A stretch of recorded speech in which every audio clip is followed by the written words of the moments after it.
Hey there, Sharon Horne-Ellstrom here. Welcome to day 1863 of What's She Up To Now, documenting the journey.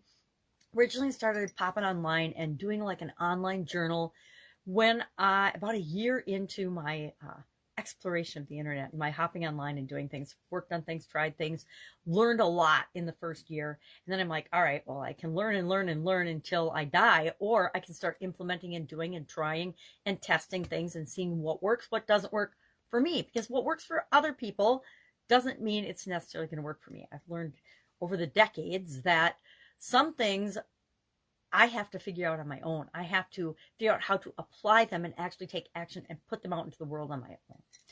Our annual challenge this year is the Get Your Goals annual challenge. And we're switching gears from emotional well-being last month. We focused every day on emotional well-being and our emotional goals to mental. It's going to be mental March or something. It'll be mental well-being March. And we'll talk about, will you learn through the SOAP framework, which is something we started doing in 2020 with the pandemic. I think it was March. We did a 10-day challenge, and then we went into April. We started doing 30-day challenges every other month then through 2020 and 2021, the Get Your Goals challenge. And part of that was sharing the framework that I use personally for dealing with challenges and setbacks and obstacles and problems and crap that comes up that I wish never came up.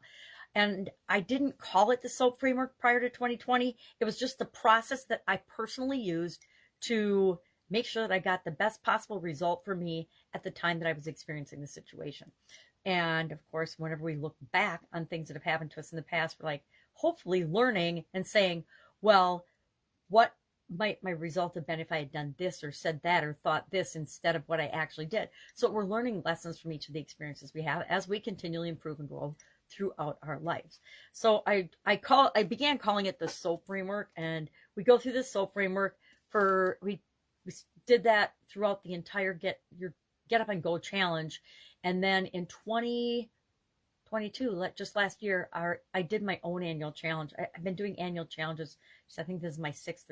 I've been doing them for decades, but I wasn't sharing them online with other people until the first one I did was do one thing every day that scares you, because I wanted to get over being afraid to show up and pop on video and talk to people, right? Talk to the people that I'm here to talk to and interact with. Not for everybody. Totally get that. Lots of people think I'm crazy, including family members. And I'm okay with that because I choose to do what feels right for me, and they get to choose to do what feels right for them. If we all just treated everybody with respect and let people be themselves, the world would be a much happier, better, less prejudice, less crazy place. Because the truth is, we're all different. We all have our own way of thinking, our own version of reality, our own thoughts, our own feelings, our beliefs and experiences about things, and they're all different. 100%, every person on the planet has had a different life experience, right? And so for us to expect other people to think and believe the way we do is beyond ridiculous.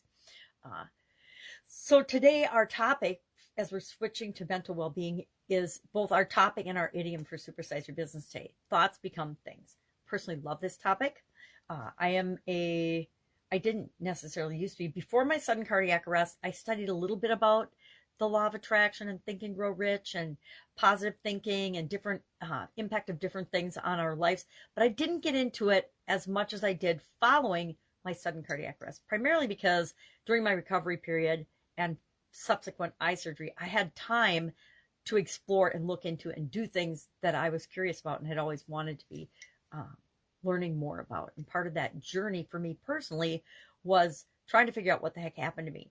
And I realized that if I'm taking personal responsibility for everything in my life, that means I'm also responsible for the thoughts and the beliefs that I've had throughout my life. I still am. Sometimes we don't want to take responsibility and we want to blame other things. It's human nature. But the truth is, we create the life that we think we deserve. Not necessarily the life that we want, but the life that we actually think and believe that we deserve. And we'll talk about that this month as well. Beliefs and thoughts and how we create what it is that we want in our life. Because that's a huge component and part of our mental health and our mental area and aspect of life. And I'm not going to go deep into mental health because I've had plenty of people tell me I'm crazy and that I should get treatment, mainly my ex-husband. So I think, like I said, we're all different. We all think differently. And that is absolutely positively perfectly okay, as long as you're not harming other living beings, right? Or other human beings especially. So Thoughts Become Things talks about, and it's really speaking to the law of attraction and our ability to create what we want in our lives. Guess what? It works both ways. We can create what we want in our life. We also create what we don't want in our life. And for me, my biggest personal example of that was probably my divorce, as well as prior to, well, and that happened after my sudden cardiac arrest, but my sudden cardiac arrest, because I hadn't really ever heard of what the heck's the sudden cardiac arrest. And then here I had one and survived one, which is unusual because the vast majority of the people that have a sudden cardiac arrest do not survive. They do not live beyond that, or they do not live without organ damage. And the most common organ damage is not only your heart, but your brain. So I'm like very, very, very, very grateful and fortunate to still be here and able to semi-coherently talk. But the one thing I meant to share in Supersize Your Business about the whole idea of thoughts become things is we have the ability to not change the past, but we can go back to our past experiences and we could try to recall, what was I thinking before this thing happened? What was I thinking before this result showed up in my life? And if we don't know what or why something happened to us, one of the fastest, easiest ways to do it is to, meditate and think on and analyze our thoughts prior to the thing that happened. I did that with my sudden cardiac arrest and learned so many lessons about the power of my own ability to think things into creation, even things I've never heard of before or never thought I'd heard of before. I'm sure on a subconscious level in the news or something, or in our news articles, I read about people that had sudden cardiac arrests or broken heart syndrome. And then usually they say, oh, there's no cause for it. Well, there's a lot of things in my life that have happened that I didn't think there was a cause for, but there probably is a root cause.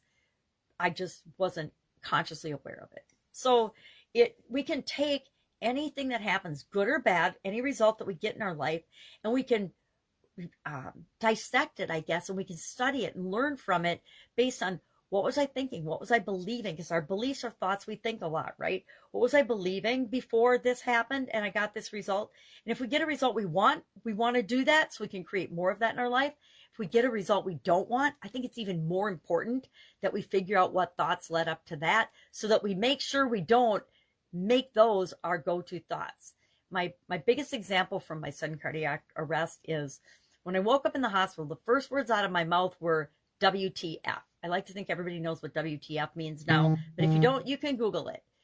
But that was an extremely eye-opening and enlightening thing for me to say and realize when I woke up from the coma, because that is one of the things that I needed to explore. Why was my go-to response for everything and pretty much everything prior to my sudden cardiac arrest, WTF? I was asking myself probably hundreds, if not thousands of times a day, what the F? Why isn't this the way I think it should be? What's wrong with this? And all of that negative thinking, I think, contributed to my sudden cardiac arrest. And of course, there was lots of excuses and lots of bad crap going on in my life, and not just in one area of my life in that time period, but in a bunch of areas of my life. Lots of things were happening in my business, a couple of my businesses, in my personal relationship, in my kids were good. I guess my kids were good. So that wasn't it. But everything else, pretty much every other area of my life was just exploding. And I felt like I didn't have control and I didn't know what to do. And I realized after the fact that hundreds of times a day I was saying, I don't know what to do about this. I can't handle this. And that's the only time in my life I remember thinking, I can't handle this. I don't know what to do. It's too much. It's just one more thing, one more thing, one more thing. And I realized that type thinking can actually kill me. So guess what? I don't think that ever anymore. Those thoughts have been banished from my brain, conscious and subconscious. And it took some work, but it's made life a whole lot more fun. All right. So thoughts become things. Love to know your thoughts on the idea and the idiom, thoughts become things. Do you believe that you have the ability or any ability to create things in your life? And my challenge today was, think about one thing that you've got in your life, or that's in your life, and did you think about it in order for it to show up in your life? it applies to everything, right? Good and bad. Every job we've ever had, everything we've ever created, anything we've ever wanted that we've actually gotten, uh, any achievement we've ever done, I guarantee you thought about it first, probably visualized it, whether you were consciously aware of it or not, and then did some things, took some actions, maybe practiced to create that in your life. But I challenge you to think of one thing that was important to you and share that in the comments below. All right, that's all I've got. If I can help you anyway, ask. Otherwise, I am thinking about things I want to create in my life and in the lives of others. All right, have an awesome day. I'll be with you tomorrow.